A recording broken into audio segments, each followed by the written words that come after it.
In this video, we're going to do a quick demonstration on how to use the assemblies in Onshape, how to create assemblies in Onshape. So if you would like to follow along, the link to this part file is in the description. You can simply open that up, make a copy, and then do the same thing that we're doing here in the tutorial. All right, so we're going to go ahead and get started. So I have these 4 parts that we created, and we'll use these to demonstrate some of the different tools in Assemblies.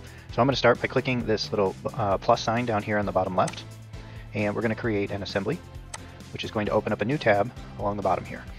First thing we need to do in the assembly is bring in the parts. So we're going to start by clicking Insert, and then you'll see here that these are the parts that are in the current document. So under Current Document, you'll see Part Studio 1, which is right here. If we wanted to grab parts from other documents, we could use this here, and then you could go and choose whatever parts you want in your Onshape account. But I'm going to stick with these. I'm just going to go ahead. I can select individual parts, or I can take the entire Part Studio. In this case, I'm going to take the entire Part Studio. So I'm going to click there, bring that out, and I'm going to click and place that there.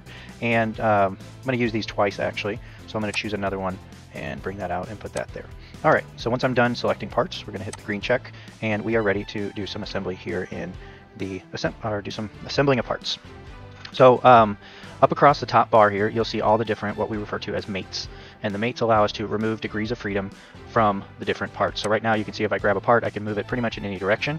I'm going to remove some of those degrees of freedom between the two parts. So little shortcut that you're going to want to know, I can use all these buttons across the top, or I can simply click the letter M on the keyboard, and you will see that this is the menu that pops up for the mate. So we have several different types of mates. We have a slider, cylindrical, revolute, pin slot, planar, ball fastened, and parallel.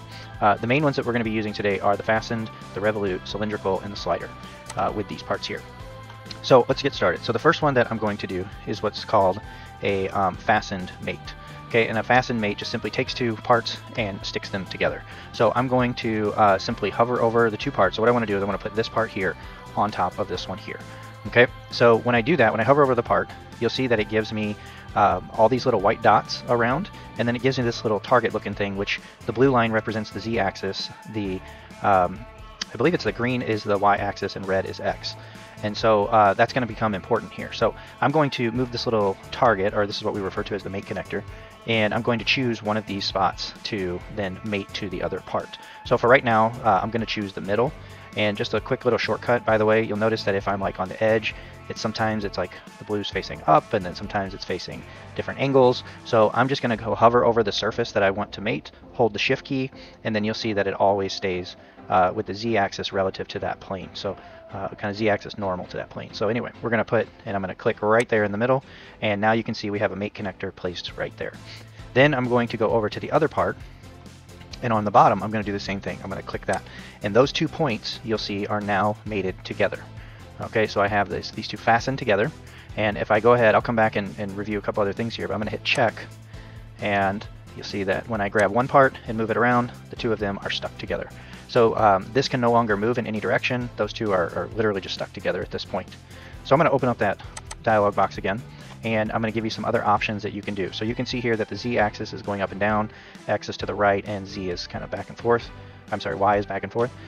We can actually make some adjustments because you may not always want to have the mate connectors in the middle like this. Maybe they're not supposed to be exactly stacked on top of each other. So we can use this offset feature, and the offset feature allows us to kind of move it around, and so with specified distances. So we're going to start here by moving it in the Y direction. If I just simply type in 0.25 and hit enter, you'll see that the top one actually slid forward 0.25, but maybe I wanted it to go backwards. I would put negative 0.25, enter, and again this is in the Y direction, which is the green, and then I can shift it that way. We can do multiples, so I can do like 0.25 in X, and then I can even do say 0.25 in Z. That actually made it sink into the other part, so we'll do negative 0.25, and now they're spaced out. Good enough. All right, we can also do rotation. So I can, if I click on this little reorient secondary axis, you'll see that I can kind of rotate about Z. Okay, and then if I click this one, flip primary axis, we'll see some better examples of that a little bit later. All right, so I'm going to go ahead and hit check, and those 2 are fastened together in that orientation. Next thing we're going to look at, again, I'm going to hit M on the keyboard, and we're going to do what's called a revolute. And a revolute, so the fasten made those 2 just like stick together. I can't rotate them, I can't slide them, I can't turn them. They're stuck together. But If I use the revolute, what it'll do is it'll fasten it to a certain depth, but then the bolt will still be able to spin. Or maybe, so this would be good for like a shaft or a bolt or something to that effect. So again, we're going to start by choosing our mate connectors. So what I want to do is I want to insert this bolt into the hole, but I want the head of the bolt to be flush to the top here, or to this face. Okay, so I'm going to choose the center point. So you'll notice if I hover over it, I can get like the cylinder. And so that's fine. So I'm going to hold shift so it continues to hold the cylinder there. I can choose the middle, I can choose the bottom, or I can choose the face. So I'll hold shift and I can choose the center point on the face. It won't matter either way. I'm going to click that. And that's going to be my first selection for the first mate connector. The second mate connector, if I choose the end, I'll show you what that looks like. So I'll click the end of the bolt. And you'll see that the part actually moved way over here. And that's just because it's only analyzing the connection between the two. If I were to hit solve, you'll see it fixes it and it put those two parts back together. But what I wanted you to notice is when I just use the end mate connector with the face of this one, the bolt doesn't go in all the way. So I could use the offset tool and I could offset that down in all the way. Or if I get rid of that mate connector, so let me close this out and there we go. I can, again, start with a revolute. I can choose, instead of choosing the end, I'm going to choose the bottom of the bolt head. And I want that to be up against the hole. So I'll put that at the top of the hole. And there you can see the bolt is in the correct position. So it goes all the way through and it's there. So I'm going to go ahead and accept that. So I'm going to hit yes. But I do want you to notice, if I grab both parts, all of it kind of moves around. I'm going to right click on this part, I'm going to fix it, which basically just means that I'm locking it in place. I can no longer move it in the part studio. But now what that'll do is it'll allow me to grab the bolt, and you can see that it still has the ability to rotate. I can't move it in and out, but I can rotate the bolt. So this is great for like hinges and stuff like that, where parts need to be able to continuously rotate, or still be able to have the ability to rotate. And so the next one we're going to look at, again, I'm going to hit M on the keyboard. We're going to change this to cylindrical. And again, all of these tools are right up here as well. So the cylindrical would be right here. Okay, and the cylindrical, what it's going to do is instead of inserting the bolt like up to a certain distance, it's going to just mate the two axes together. So the center line of this cylinder and the center line of this bolt, they're going to be mated together, and but it doesn't lock it in any particular place, so we can slide it back and forth. So I'm going to just choose, again, since it slides, it doesn't matter what mate connector I choose, but as long as I get the cylinder, I'm going to click there. And then again, I'm just going to click on the cylinder of the bolt. You'll see that they two are there together, so we'll hit check. And then you'll see that this is free to move along the cylinder. I can't move it left to right, but I can move it back and forth, and it still rotates as well. So those are the 2 degrees of freedoms that are left. I can move back and forth, and I can rotate. This one cannot move back and forth, but it still can rotate. The next mate that we're going to be using is the slider mate. So in this one, again, we're going to start by clicking M on the keyboard, and we're going to change this to the slider. And basically what I want to do is I want to take this gray block, and I want it to put it inside of this little trough here, but allow it to move back and forth. Okay, and so we're going to start by selecting our mate connector. And so in doing this, what I want to do is zoom in here on the blue part. And again, I'm going to hover over this surface, hold shift because I want to stay on that face. And I'm going to choose this mate connector right here in the middle. And it's important to note that whichever direction the blue axis or the Z axis is pointing in, that's the axis that it's going to slide in. So if I let go of shift, and you can see like I accidentally get this surface, then it's going to be sliding up and down instead of in the trough. So I'm going to hover over the face, hold shift so that it locks onto that face, and then I'm going to choose this mate connector right there. And I'm going to do the same thing over here. Again, hover over the face, press shift, and I'm going to choose this one here.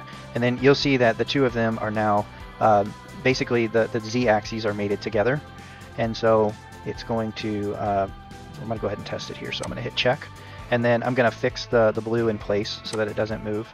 And then you'll see that this now slides in and out of the trough. And if I try to go left and right, it doesn't do anything. It'll only go forward and back. So that's a great little tool for making mechanisms that slide and whatnot. But I'm going to go ahead and open up the dialog box again. And in the dialog box, I wanted to show you a couple other things. So, for example, we've used offsets in some of the other examples, so maybe it's not supposed to be touching the surface. So in the Y direction, which is the green right here, I could maybe lift this 0.0625, which is, so it'd be negative 0.0625, which is a 1/16 of an inch. So it would just barely be sitting above the surface, and you can see that it would still operate as normal, but it would just be elevated 0.0625. The other thing that we can do, which is really nice on this one, is we can set limits. Okay, and so I'm going to go ahead and click on, or put a check in the limits box, and what that's going to do is it's going to allow me to say limit the amount of sliding that it can do in a certain direction. So in the so I'm just going to try some numbers here, but I'm going to do 2, and actually I'll just put 2 there and hit check, and then you can see that if I well, it looks like that 2 is actually 2 in, so I can slide this way, but it stops it. It's like a hard stop, so it can't move that way. So I know that 2 is actually inside of the part, so I probably should use on the other one. So I'm going to adjust that here. So we'll make this -2, and then that should allow it to slide out negative, so until it reaches -2, and then it might be like +6 or something that we need to use for the other side.